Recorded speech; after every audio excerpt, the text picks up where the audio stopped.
In this video I'm going to show you how we put together the chart plotter that we used for almost all of the journey from Falmouth down to southern Portugal.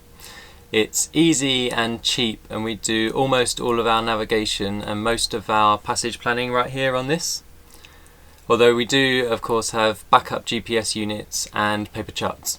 So to start with, this is obviously a tablet. Ours is a Samsung 8-inch model. A bigger one might be nicer for planning because you can see more on the screen, but we find this size is really good because it's so portable.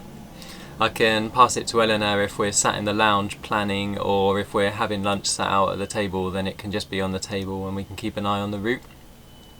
And you can pick these tablets up pretty cheap in lots of different places. We got this one for about £70 in Argos back in the UK. We got the most basic model because we only really use it for navigation, and it copes fine running the OpenCPN app.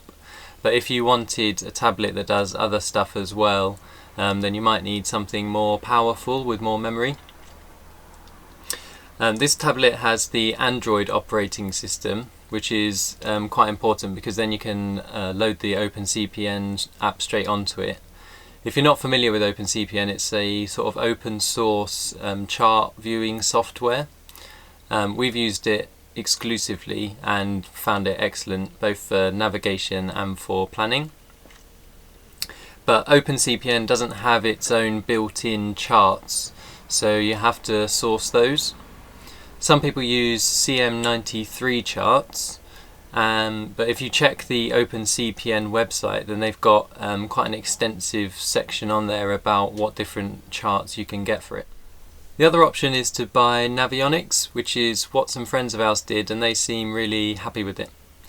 There are a couple of limitations to the tablet chart plotter. Firstly, if you leave it in the sun for too long, then it can get really hot and turn itself off. And if you have wet fingers, say if you've just pulled up the anchor chain, then sometimes that confuses the touch screen if you get water on it. If it's a rainy day, we obviously put it in a waterproof case just to keep it dry. In general though, we're really happy with our budget chart plotter, and we use it all the time.